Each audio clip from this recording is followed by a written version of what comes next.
Good morning everyone. आज हम लोग देखेंगे किस तारीख का द हिंदू देखेंगे 29 तारीख का।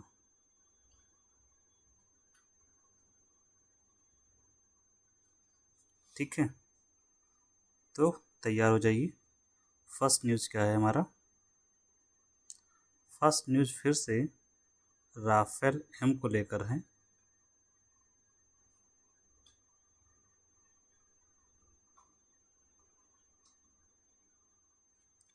ये समझौता संपन्न हो गया, पूरा हुआ, मतलब समझौता फाइनली हो गया। तो यहाँ पर कुछ क्रूशियल बातें हुई हैं जो हम आज चर्चा करेंगे यहाँ पर राफेल एम के बारे में। तो क्रूशियल चीज़ें क्या हुई हैं? पहली बात यह है कि हम ये एम राफेल एम में एम मरीन के लिए है, मतलब राफेल मरीन ये नौसेना के लिए खरीद रहे हैं। मरीन का मतलब होता है नौसेना। मरीन का मतलब नहीं होता है नौवहन, समुद्र से जुड़ा हुआ है, तो नौसेना के लिए खरीदा जा रहा है। ठीक है, इससे पहले हमारे पास ऑलरेडी राफेल है। ठीक है, वो हमने खरीदे थे 36, किसके लिए? एयरफोर्स के लिए खरीदे थे। ठीक है, एयरफोर्स के पास है हमारे पास। अब हम नौसेना के लिए खरीद रहे हैं राफेल एम। कहाँ से खरीद रहे हैं? जो समझौता हमने जो किया है, फ्रांस के साथ समझौता किया है भारत ने, तो फ्रांस से हम खरीद रहे हैं। फ्रांस और भारत दोनों की सरकारों के बीच ये समझौता हुआ। फ्रांस और भारत की सरकार के बीच समझौता हुआ है।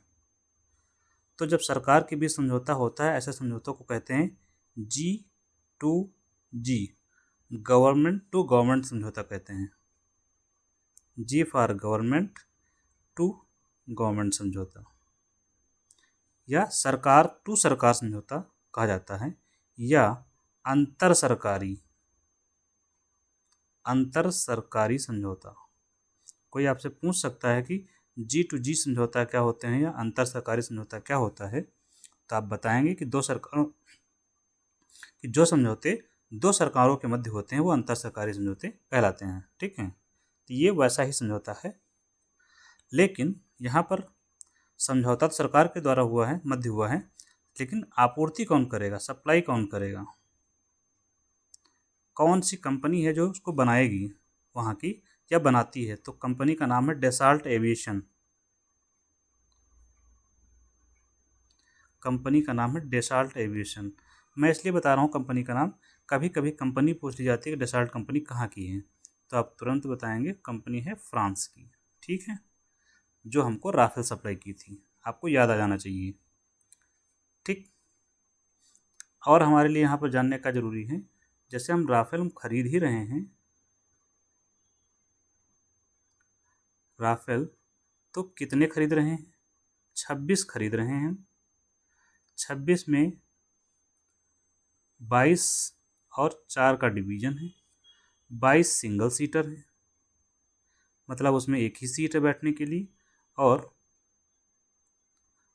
4 टू सीटर हैं, ट्विन सीटर। ट्विन सीटर या 2 सीट वाले, हिंदी में 2 सीट वाले हैं। ठीक है, 2 सीट वालों में क्या होगा, ये ट्रेनिंग के लिए इस्तेमाल करेंगे हम लोग।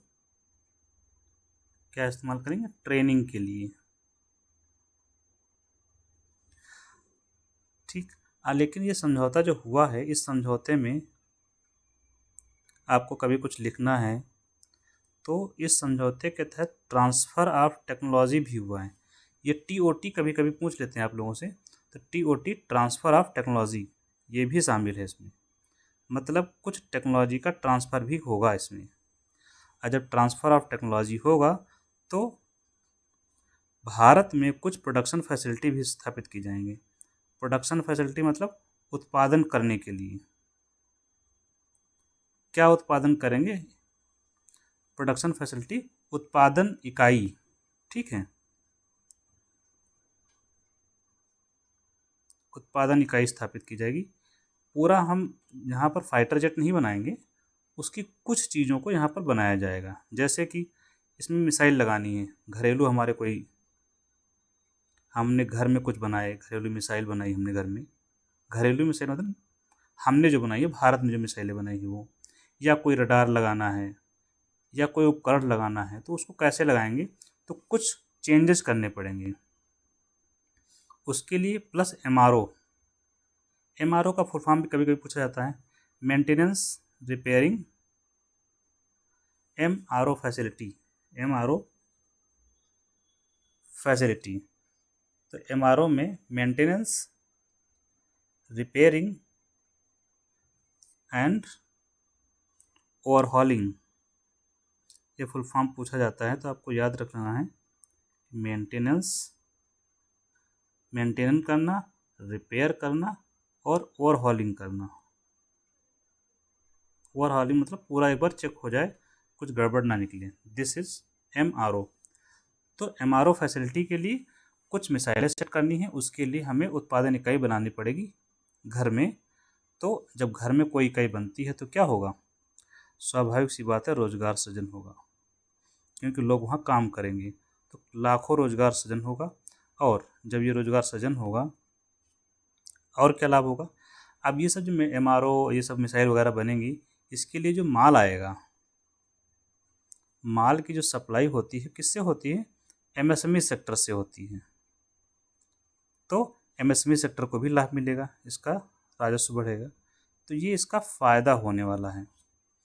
और राफेल के बारे में कुछ हम जान लेते हैं। जैसे आपका जो राफेल आएगा उसमें क्या होगा, इसमें मिसाइल लगाएंगे हम, मिसाइल अटैक की जाएंगी, अस्त्र मिसाइल, जो एयर टू एयर मिसाइल होती है, A to A, air to air missile लगाई जाएगी। बाकी मिसाइलों को भी लगाया जाएगा जो भी ज़रूरत होंगी। अब चूँकि नौसेना के लिए है, तो नौसेना राफेल को कहाँ रखेगी, सोचने की बात है। नौसेना तो जहाज़ पानी में रहते हैं, जैसे ये हमारा भारत है, तो ये बॉर्डर इसकी रक्षा करना, नौसेना यहाँ पे रहती है, तो यहाँ पे कैसे रखेगी इनको, तो नौसेना जो होती है उसके पास होते हैं जहाज, कौन से, इनको बोलते हैं एयरक्राफ्ट कैरियर,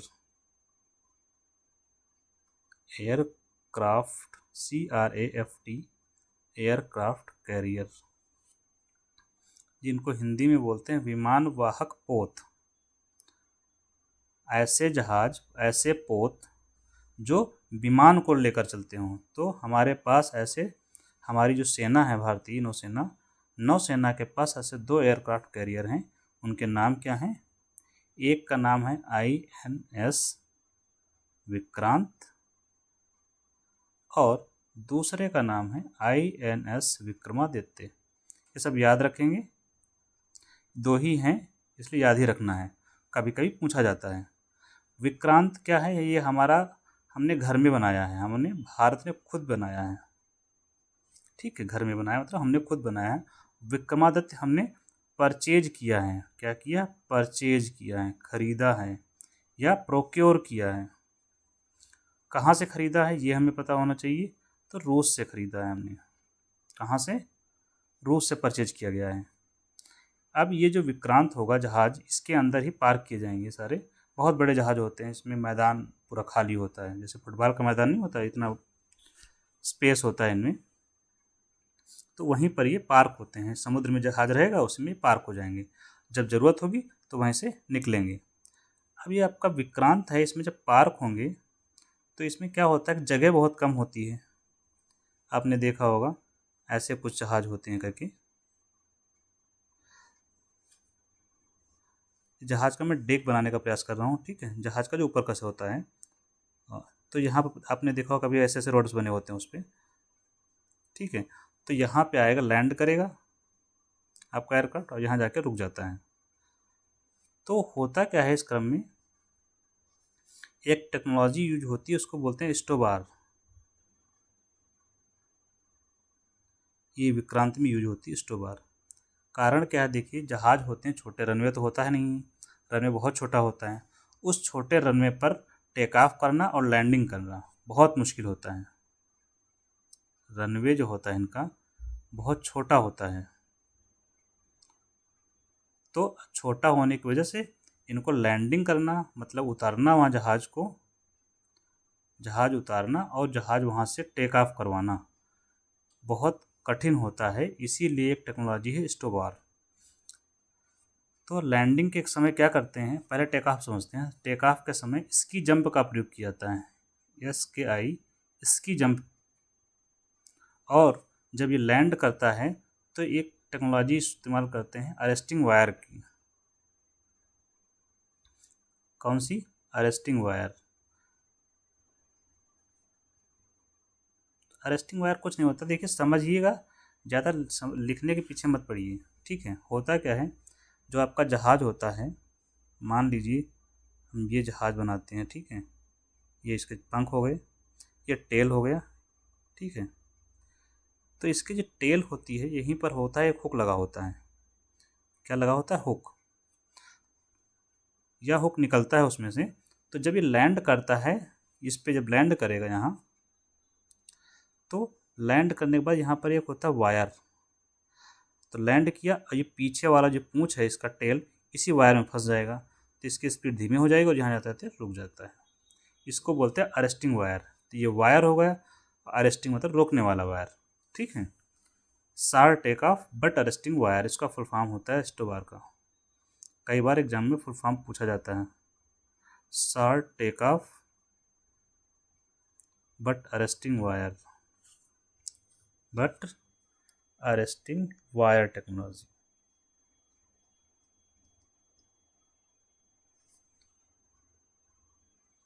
सार टेक ऑफ बट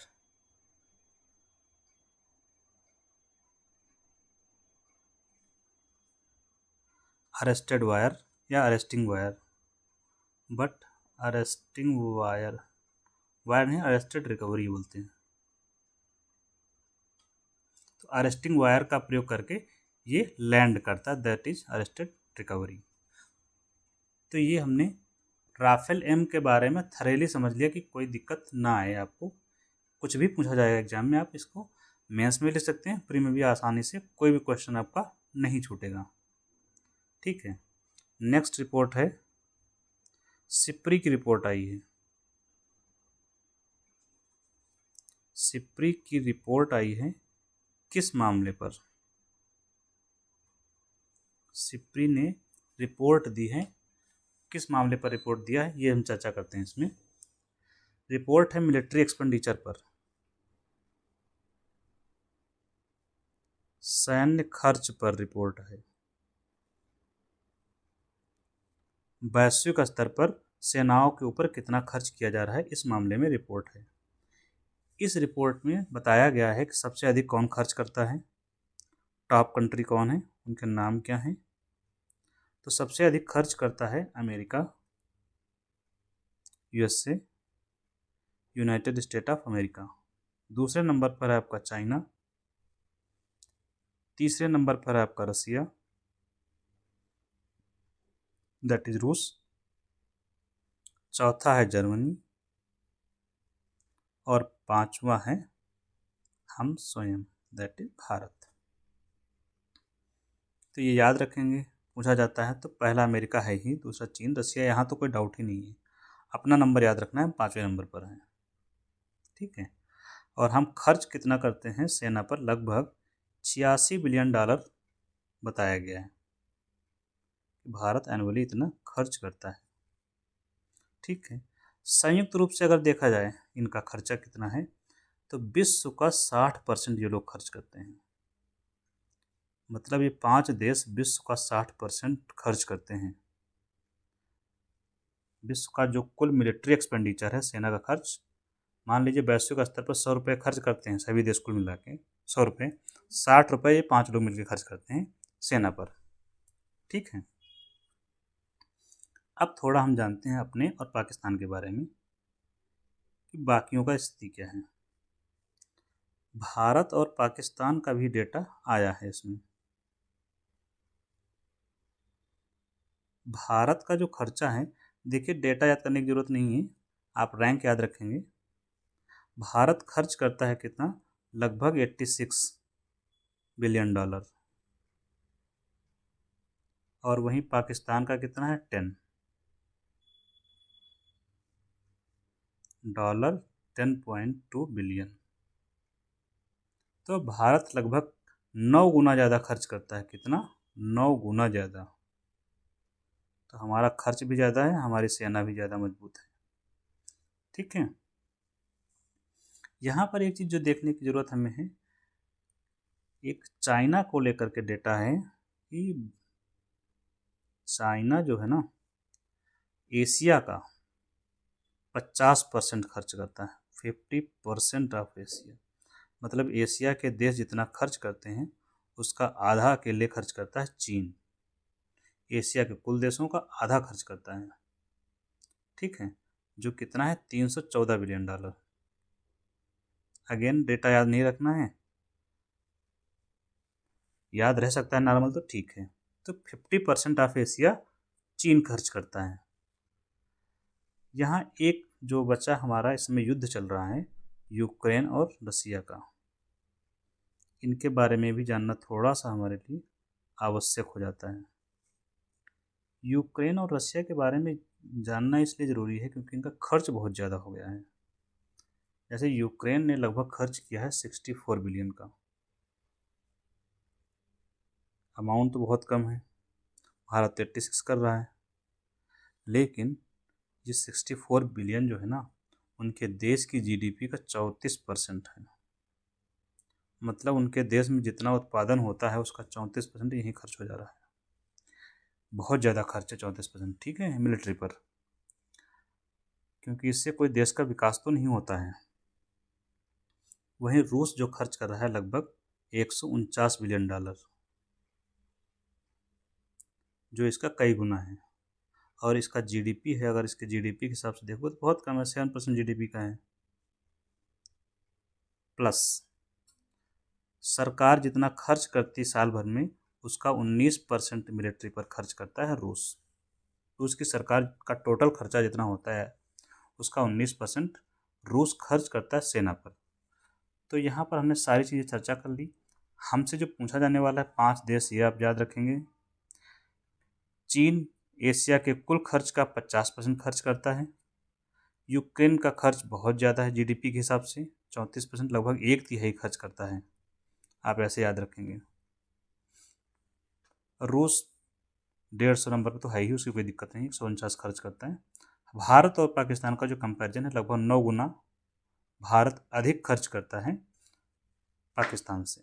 ठीक है, तो ये सिप्री की रिपोर्ट हो गई। हाँ, यहाँ एक चीज़ आपको नोट कर लेनी है। सिप्री क्या है? सिप्री का फुल फॉर्म मैंने नहीं बताया। सिप्री एक संगठन है, एनजीओ, जो बेस है स्टॉकहोम में है। स्टॉकहोम कहाँ की राजधानी है? स्वीडन की राजधानी। ठीक, इसका फुल फॉर्म क्या है? फुल फॉर्म है स्टॉकहोम इंटरनेशनल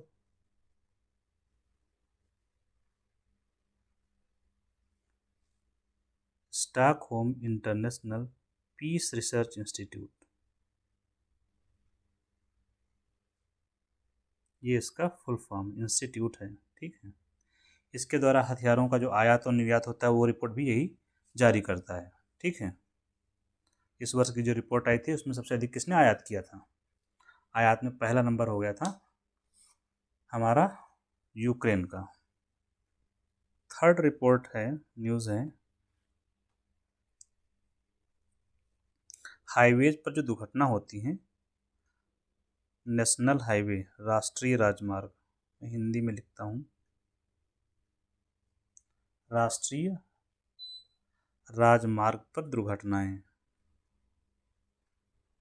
यहाँ पर आपको लिए जो समझना है, तो राष्ट्रीय राजमार्ग पर दुर्घटनाएं अक्सर होती रहती हैं। इसको लेकर सुप्रीम कोर्ट ने केंद्र सरकार से कहा है कि एक योजना बनाइए और उस योजना में क्या व्यवस्था करिए कि कैशलेस ट्रीटमेंट मिले सबको। कैशलेस ट्रीटमेंट किस किस को? कैशलेस ट्रीटमेंट उनको जिनका दुर्घटना हो जाए, रोड पर जिनके साथ एक्सीडेंट हो जाता है उनको ट्रीटमेंट मिले। सुप्रीम कोर्ट ने कहा था जनवरी में, केंद्र ने कोई एक्शन नहीं लिया, उसी वजह से ये सुप्रीम कोर्ट के पास फिर पहुंचा है मामला। हमारे लिए सुप्रीम कोर्ट पहुंचा या नहीं पहुंचा ये जरूरी नहीं है। हमारे लिए जरूरी ये है कि कैशलेस ट्रीटमेंट की व्यवस्था होनी चाहिए। कहाँ पर? नेशनल हाईवेज पर। क्यों? क्योंकि ये नेशनल हाईवेज का तो विकास किया जा रहा है। सॉरी, मैं हाईवे बना रहा था, ऐसे बना लेते हैं। ठीक है, ये तो इधर से व्हीकल जा रहे हैं, इधर से आ रहे हैं। ठीक, बहुत स्पीडिंग होती है, ओवर स्पीडिंग होती है, एक्सीडेंट बहुत होते हैं। क्यों? क्योंकि अब रोड क्या हो गए हैं, चौड़े हो गए हैं, 6 लेन हो गए हैं, 8 लेन हो गए हैं, तो स्पीड ज़्यादा हो जाती है, तो उससे एक्सीडेंट होते हैं। आम आदमी को दिक्कत होती है, आम आदमी घायल होता है, आम आदमी मर रहा है, सरकार कोई एक्शन नहीं ले रही है। इसीलिए सुप्रीम कोर्ट ने कहा है कि कैशलेस ट्रीटमेंट के लिए कोई योजना बनाइए। क्योंकि जब किसी का एक्सीडेंट हो जाता है रोड पर तो कोई उसकी सहायता नहीं करता है, उसके पास पैसे नहीं होते हैं, तो ये सब समस्याएं होती हैं और इसकी वजह से वो मर जाता है। तो ये डेथ कम हो, इसलिए सरकार को ऐसी योजना बनानी चाहिए। आपके लिए जो पॉइंट है यहाँ पर, एक स्पेसिफिक टर्म यूज करना है मुझे, जो समझाना था, दैट इज गोल्डन आवर। ये क्वेश्चन कभी कभी पूछ लिया जाता है, इसलिए मैंने यहाँ पर चर्चा कर रहा हूँ। गोल्डन आवर क्या होता है? दुर्घटना होने के बाद, दुर्घटना होने के बाद, दुर्घटना होने के तुरंत बाद का जो 1 घंटा होता है, वही होता है गोल्डन आवर। क्यों गोल्डन आवर इसलिए कहा जा रहा है कि इस 1 घंटे, वो ये 1 घंटे वह समय होता है जब इसको अगर मेडिकल सहायता मिल जाए, मतलब ये कि ये मेडिकल हेल्प मिल जाए, मतलब अस्पताल अगर पहुंच जाए, कोई डॉक्टर वहां पहुंच जाए उसके पास 1 घंटे में, तो इसकी जान क्या हो सकती है? पूरी संभावना है कि जान बच सकती है। इसीलिए इसको क्या कहा जाता है? गोल्डन आवर कहा जाता है। कभी कभी हार्ट अटैक में भी यूज़ किया जाता है गोल्डन आवर। हार्ट अटैक आने के 1 घंटे का जो समय होता है उसके लिए भी यूज़ किया जाता है। तो बेसिकली जब भी आता तो आप लगा सकते हैं अपने दिमाग से। तो दुर्घटना होने के बाद का जो पहला घंटा होता है वो होता है गोल्डन आवर, विशेष रूप से जो रोड पर होते हैं। ठीक, नेक्स्ट न्यूज़ क्या है? पद्म पुरस्कार को लेकर न्यूज़ है। हम इसमें नाम नहीं बताएंगे, आपको जो बताना है वो मैं आपको बता देता हूँ। इसमें पद्म पुरस्कार का वितरण हुआ है। क्या हुआ? वितरण किया गया। पद्म पुरस्कार का वितरण बाई प्रेसिडेंट। कौन प्रदान करता है? प्रेसिडेंट प्रदान करते हैं। तो हमारे यहाँ इसकी जो घोषणा होती है पद्म पुरस्कारों की, वो कब होती है? वो 26 जनवरी को होती है।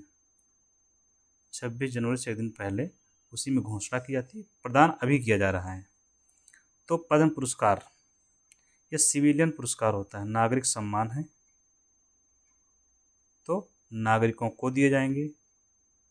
नागरिकों में कोई भी हो सकता है, जैसे कोई बिजनेसमैन है, कोई मूवी बनाता है, फिल्म डायरेक्टर भी हो सकता है, कोई गायक भी हो सकता है, कोई सोशल एक्टिविस्ट भी हो सकता है, वैज्ञानिक भी हो सकता है, कोई भी हो सकता है जिसने उत्कृष्ट काम किया हो अपने क्षेत्र में, डॉक्टर हो सकता है।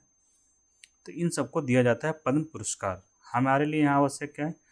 पद्म पुरस्कार के अंतर्गत 3 पुरस्कारों को सम्मिलित किया जाता है। कितने? 3। पद्म पुरस्कार में 3 पुरस्कार आते हैं और कैटेगरी होती है, तो मैं सीनियर से जूनियर की ओर लिखता हूँ। तो सबसे बड़ा होता है पद्म विभूषण। अच्छा, पद्म लिखने की जरूरत नहीं है, पद्म तो आ ही जाएगा। दूसरा होता है भूषण, पद्म भूषण, और तीसरा होगा पद्म श्री। ये छोटा होता है, उससे बड़ा ये, और उससे बड़ा ये। तो ये सबसे बड़ा हो गया और ये छोटा हो गया। भारत में जो नागरिक सम्मान दिए जाते हैं उन 4 नागरिक सम्मान है सबसे बड़े, और सबसे बड़ा जो अवार्ड होता है वो कौन सा है? भारत रत्न, जो सचिन को दिया गया है, आप लोग जानते होंगे। तो सबसे पहले भारत रत्न आता है, इसके बाद पद्म पुरस्कार आते हैं। पद्म पुरस्कारों में पहला नंबर पद्म भूषण का, तीसरा नंबर यहाँ आ जाएगा भूषण का, और चौथा नंबर पद्मश्री का। पद्म विभूषण जो दिया गया है, एक नाम तो मैं दे सकता हूँ, जो ओसामा सुजुकी, जो सुजुकी कंपनी आप लोग जानते होंगे। तो सुजुकी कंपनी कहाँ की है? ये जापान की है। इनका बड़ा योगदान रहा भारत में। तो इसके जो फाउंडिंग चेयरमैन थे ओसामा सुजुकी, उनको भी दिया गया है ये अवार्ड, लेकिन ये मर गए हैं तो मरणोपरांत है। जिसको पुरस्कार मरणोपरांत दिया जाता है उसको क्या बोलते हैं? इंग्लिश में वन वर्ड में आता है पास्थुमसली। पास THUMOUSLY, पास्थुमसली दिया गया। ठीक है, तो ये आपका पद्म अवार्ड हो गए।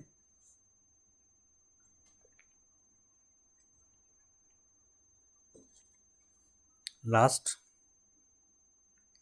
5 अच्छे न्यूज है, देख लीजिए क्या है नंबर। फिलीपींस से जुड़ी हुई है न्यूज।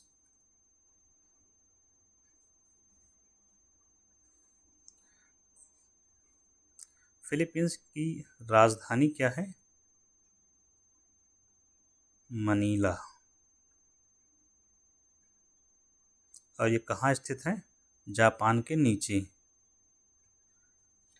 अब जापान के नीचे याद करने की जरूरत नहीं है, मैं सिर्फ लिख दे रहा हूँ। ठीक है, जापान के नीचे, दैट इज प्रशांत महासागर में है। ठीक,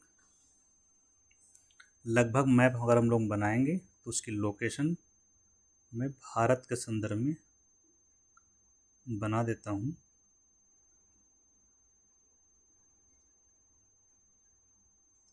ठीक है, तो ये यहाँ पर जापान वगैरह हो जाएगा, कोरिया हो जाएगा, ये यहीं कहीं पड़ेगा फिलीपींस आपका। ये आपने जावा सुमात्रा, और ये आपका ऑस्ट्रेलिया हो गया, ये आपका वो बोर्नियो हो जाएगा। तो ये आप मान लीजिए फिलीपींस है आपका। फिलीपींस में कई द्वीप शामिल हैं। ठीक है, यहीं पर कोई द्वीप है उसको लेकर विवाद हुआ है। ठीक है, तो एक द्वीप है उसका नाम है सैंडी के। एक डिस्प्यूटेड रीफ है, विवादित रीफ। ठीक है, उसका नाम है सैंडी के।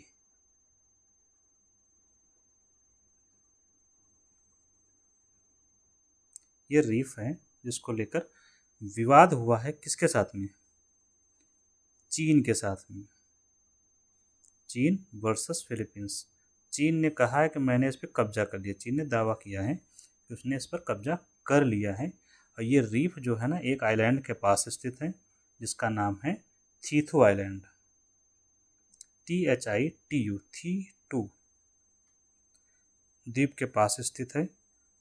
अगर द्वीप का नाम याद हो पाता है तो अच्छी बात है, नहीं याद हो पाता है तो स्टोरी याद रखेंगे, उसे से काम आपका हो जाएगा। हाँ, पीटी के लिए तो याद करना पड़ेगा आपको।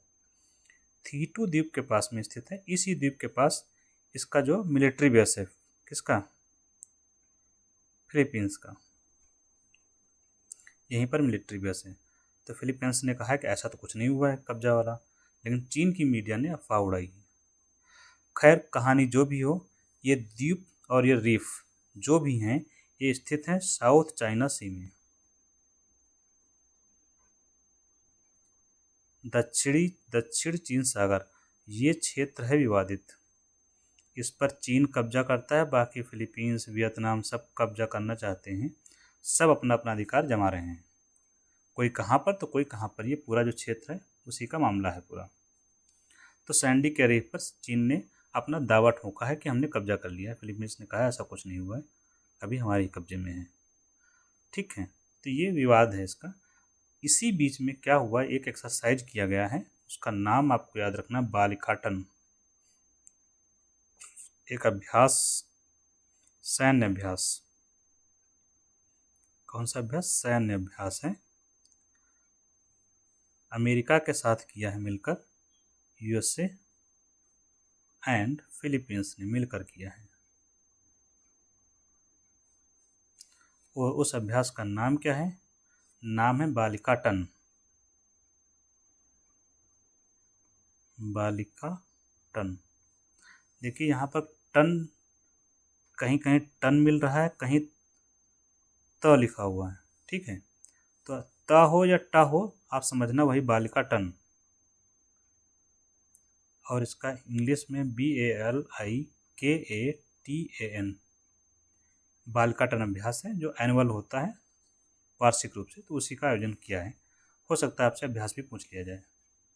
तो इस तरह से ये वाला भी आपका टॉपिक ख़त्म होता है। अब लास्ट में एक एडिटोरियल आया है डेप्यूटी स्पीकर के ऊपर, वो मैं डिस्कस कर देता हूँ लास्ट, और इसी के साथ हम लोग ख़त्म करेंगे। डेप्यूटी स्पीकर को लेकर एक एडिटोरियल है। डिप्टी स्पीकर को हिंदी में क्या बोलते हैं? उपाध्यक्ष, लोकसभा उपाध्यक्ष।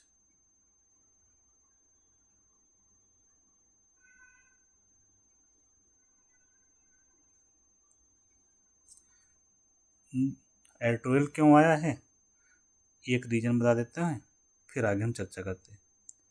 इसलिए आया है कि डेप्यूटी स्पीकर का जो पद है, लोकसभा अध्यक्ष और लोकसभा, एक मिनट मैं लिख देता हूँ पहले, डेप्यूटी स्पीकर का जो पद है 2019 से खाली पड़ा हुआ है,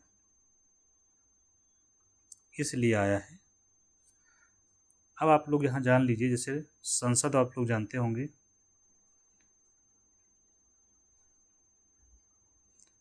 संविधान के अनुसार संसद में 3 चीज़ें शामिल हैं।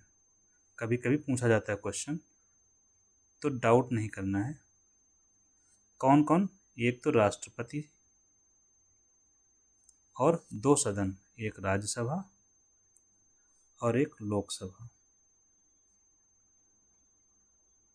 ठीक, राज्यसभा भी लिख ही देता हूँ पूरा। लोकसभा जहाँ पर कितनी स्ट्रेंथ है हमारी, 550 लोग हैं सांसद। तो लोकसभा में ये लोग जब बैठते हैं तो इनकी एक व्यक्ति अध्यक्षता करता है, जिसे बोलते हैं लोकसभा अध्यक्ष या स्पीकर, और एक उपाध्यक्ष होता है, लोकसभा उपाध्यक्ष। अध्यक्ष इस समय कौन है? ओम बिरला जी। लोकसभा अध्यक्ष कौन है? ओम बिरला। और उपाध्यक्ष का पद यह है खाली। अभी चुनाव हुए हैं 19 में और 24 में, उसके बाद से खाली चल रहा है। बेसिकली ये 2019 से ही पद खाली है। इसी पर एडिटोरियल बेस है कि पद खाली क्यों पड़ा हुआ है। ठीक है, इनका काम क्या होता है? तो लोकसभा का अध्यक्ष है, तो लोकसभा की कार्रवाई का संचालन करना अध्यक्ष का काम है। लोकसभा की कार्रवाई का संचालन करना। और भी काम होते हैं जो मैं यहाँ चर्चा नहीं करूँगा अभी, कार्रवाई संचालन करना। ठीक है, यहाँ एक चीज़ बता देते हैं, कभी अगर इनको इस्तीफा देना है अध्यक्ष महोदय को, तो ये इनको इस्तीफा देते हैं, ये इनको इस्तीफा देते हैं। ठीक, चलिए शुरू करते हैं। डिप्टी स्पीकर का पद खाली, इसी पर एडिटोरियल बेस्ड है। हम चर्चा करते हैं इसके बैकग्राउंड से। बैकग्राउंड क्या है? हम लोग जब कॉलोनी में थे, मतलब देश जब ब्रिटेन के अधीन था, ब्रिटिश रूल था, ब्रिटिश शासन था, लिख लीजिए ब्रिटिश शासन। तो ब्रिटिश शासन के अंतर्गत 1921 में केंद्रीय विधानसभा हुआ करती थी, सेंट्रल लेजिस्लेटिव असेंबली, केंद्रीय विधान सभा होती थी। तो 1921 में ही केंद्रीय विधानसभा में एक पद होता था जिसे बोलते थे डेप्यूटी प्रेसिडेंट। क्या बोलते थे? डेप्यूटी प्रेसिडेंट, उपसभापति हिंदी में। अब ये जो पद होता था, पहली बार यहाँ पर कौन चुना गया था, ये आपको हम बता दे रहे हैं यहाँ पे। तो पहली बार चुने गए थे सच्चिदानंद सिन्हा। ये वही सच्चिदानंद सिन्हा है जो संविधान सभा की पहली बैठक में चुने गए थे, संविधान सभा की अध्यक्षता की थी पहली बार। तो पहली बार डेप्यूटी प्रेसिडेंट कौन था? पहला प्रेसिडेंट कौन था? डेप्यूटी प्रेसिडेंट, पहला डेप्यूटी प्रेसिडेंट थे सच्चिदानंद सिन्हा इन द ईयर 1921, जब अंग्रेजों का शासन था। यही पद बाद में डेप्यूटी स्पीकर में तब्दील कर दिया गया, बदल दिया गया। जब हमने संविधान लिखा तो इसी पद को डेप्यूटी स्पीकर कर दिया गया। ठीक। संविधान में प्रावधान है अनुच्छेद 93। कौन सा? अनुच्छेद 93। अनुच्छेद 93 क्या कहता है कि लोकसभा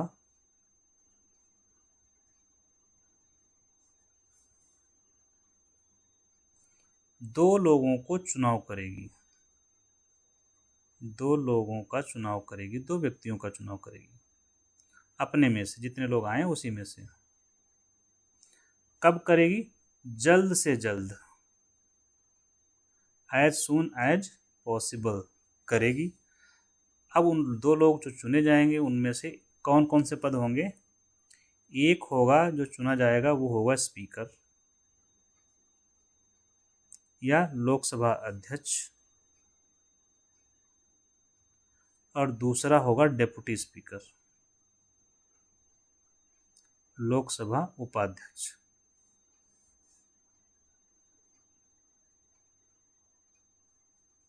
ठीक।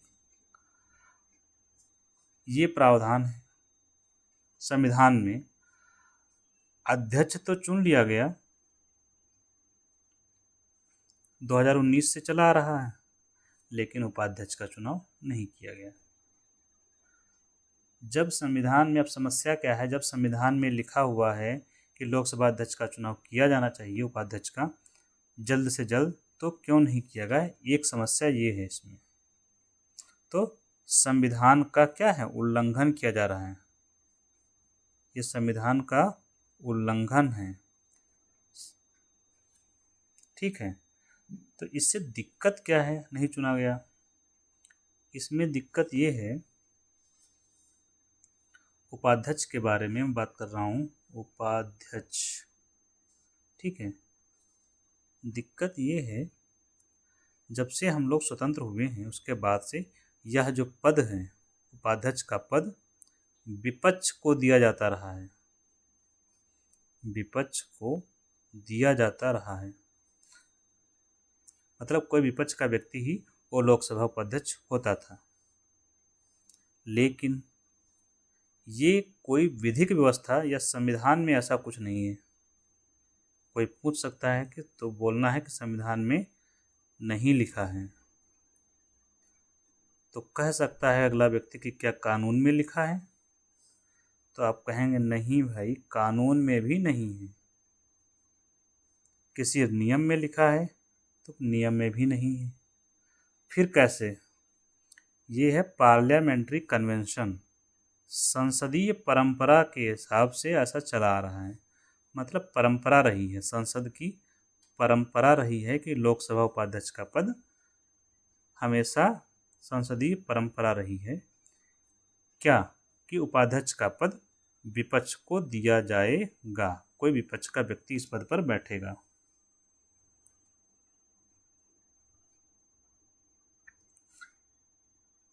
ठीक। तो इसके बारे में हमने जान लिया। इसकी ज़रूरत क्यों पड़ती है डेप्यूटी स्पीकर की, ये भी देख लीजिए। क्योंकि ये पद बनाया गया तो कुछ ना कुछ ज़रूरत भी रही होगी। लोकसभा अध्यक्ष का काम क्या होता है? मुख्य रूप से क्या काम होता है? लोकसभा की अध्यक्षता करना, अध्यक्षता के क्रम में कार्रवाइयां संचालित करना। क्या करना? कार्रवाई संचालन करना। अब आप लोग समझ रहे हो कार्रवाई क्या होता है, तो पहले कार्रवाई समझ लेते हैं फिर आगे चलते हैं। आपकी ये संसद हो गई, यहाँ सबसे आगे बैठते हैं, एक सिंगल चेयर होती है जहाँ पर बैठते हैं हमारे स्पीकर। बाकी सब चेयर यहाँ लगी होती हैं, बाकी लोग इधर होते हैं। 550 में से 549 लोग इस तरफ बैठते हैं। ठीक। अब किसको सवाल पूछने देना है? भाई ये खड़े हो जाएं यहाँ वाले, ये सवाल पूछिए, ये सवाल का जवाब देंगे। ठीक है। कोई बहस हो गई तो किसको कितना टाइम दिया जाए, तुम बोलोगे कि तुम बोलोगे, ये सारा काम कौन करता है? यही लोकसभा अध्यक्ष। अब सोचिए इसकी जो बैठक है 5 घंटे 6 घंटे चल रही है, तो लगातार 5-6 घंटे कोई नहीं बैठ सकता। तो इसी का विकल्प था जो है उपाध्यक्ष, कि लगातार कार्रवाइयों को संचालन करना बहुत मुश्किल है, इसलिए उपाध्यक्ष का पद बनाया गया ताकि कार्रवाइयाँ क्या हों, संसद की कार्रवाई सतत रूप से चलती रहे। प्लस उपाध्यक्ष का एक और काम है, जैसे होता है कि कोई आपने कमेटी बनाई तो उसका अध्यक्ष हो सकता है वो।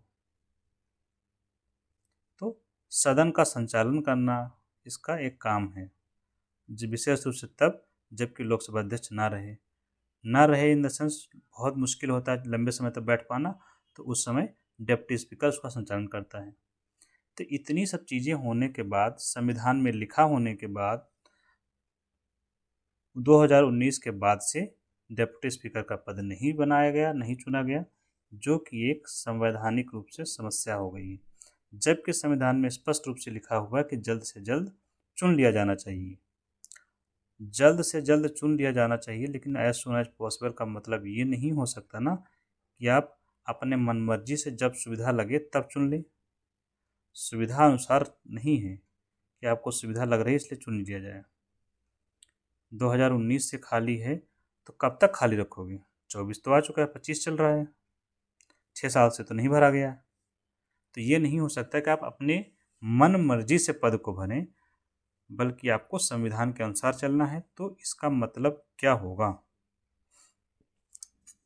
अभी याद होगा आपको, जब अनुच्छेद 200 हम लोग चर्चा कर रहे थे राज्यपाल के संदर्भ में, तो वहाँ पर भी यही है कि राज्यपाल जल्द से जल्द किसी विधेयक को वापस करेगा। तो सुप्रीम कोर्ट ने क्या किया, उसकी टाइमलाइन फिक्स कर दी 3 महीने की, 3 महीने में वापस करना है। यहाँ पर भी वही समस्या है, सेम समस्या, ठीक है। तो इसका जो उपाय है वो क्या है?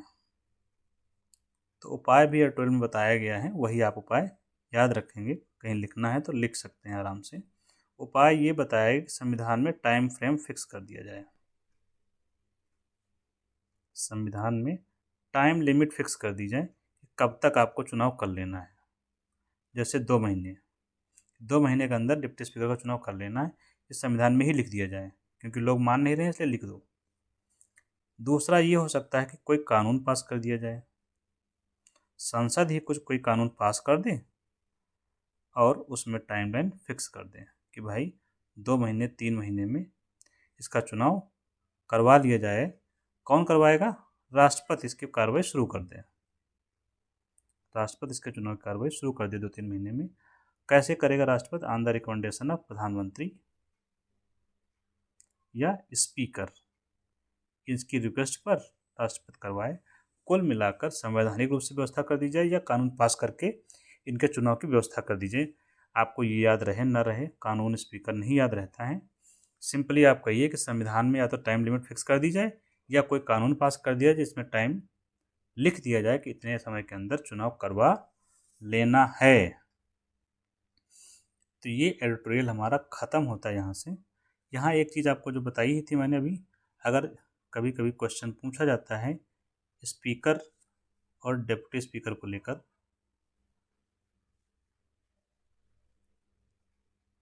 कि अगर इसको इस्तीफ़ा देना तो ये किसको देगा, डिप्टी स्पीकर को देना है, तो क्यों वो किसको देगा?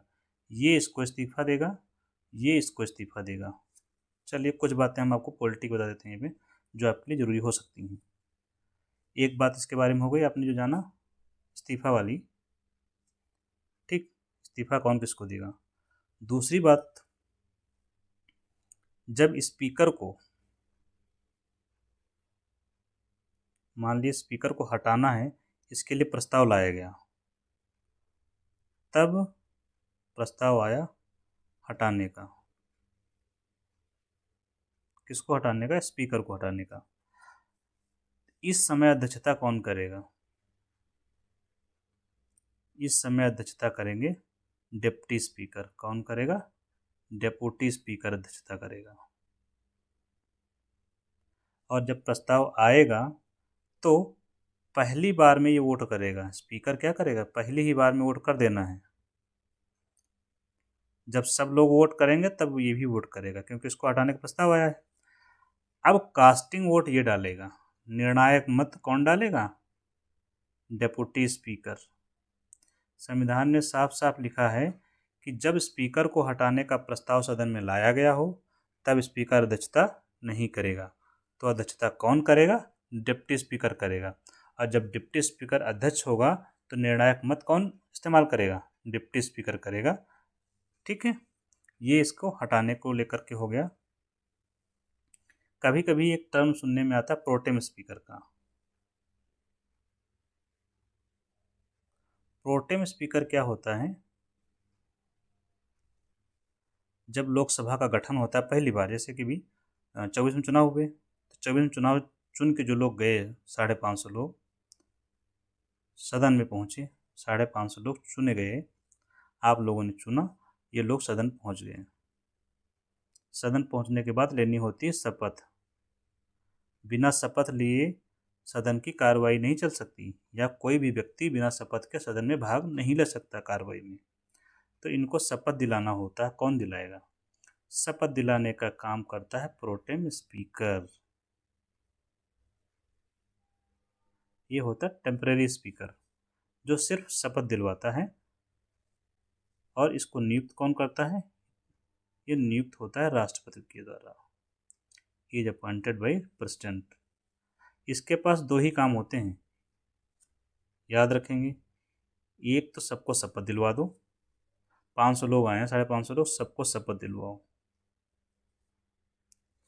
सबको शपथ। दूसरा काम क्या करता है? स्पीकर का इलेक्शन करवाओ, स्पीकर का चुनाव। तो स्पीकर का चुनाव करवाओ। दो ही काम इसके पास होते हैं। दो काम करके इसका काम हो जाता है खत्म। एक इसमें बात और होती है, जब स्पीकर प्रोटेम स्पीकर बनाया जाता है राष्ट्रपति के द्वारा, तो जनरली सबसे बुजुर्ग व्यक्ति को बनाया जाता है, सबसे वरिष्ठ व्यक्ति को। कहीं लिखा नहीं है, परंपरा है, सबसे वरिष्ठ व्यक्ति को बनाया जाता है। ठीक है, क्योंकि कभी कभी वरिष्ठता का मामला क्या होता है, इस बार मामला फंस भी गया था अभी जब 24 में आया कि वरिष्ठ कौन। वरिष्ठता उम्र से देखी जाएगी या कौन कितने साल तक सदन में रहा। सदन में रहा मतलब कितनी बार सांसद कोई रह चुका है, इससे देखी जाएगी। क्यों? अब यहाँ एग्जाम्पल ये भी तो हो ही सकता है ना, एक व्यक्ति है जिसकी उम्र 65 साल है, लेकिन वो पहली बार चुन के आया है, पहली बार सांसद बना। एक हो सकता है व्यक्ति हो सदन में 45 साल का। ठीक है, लोकसभा को चुनाव 25 साल से होने लगता है, तो 4 बार सांसद रह चुका है। तो इन दोनों में वरिष्ठ कौन होगा? ये वाला ज़्यादा वरिष्ठ होगा, 4 बार वाला। तो ये मामला फंसा था इस बार में। तो फंसा इन द सेंस 2024 का जो चुनाव था उसमें, तो उसमें वरीयता किसी और को दी गई थी, तो ये कन्वेंशन टूटा था। ठीक है, लेकिन सामान्यतः आप याद रखेंगे कि सबसे वरिष्ठ व्यक्ति को ऐसा बनाया जाता है। इसी से हम ख़त्म करते हैं। ये टॉपिक काफ़ी लंबा हो गया वैसे भी। ठीक है, द एंड। Thank you.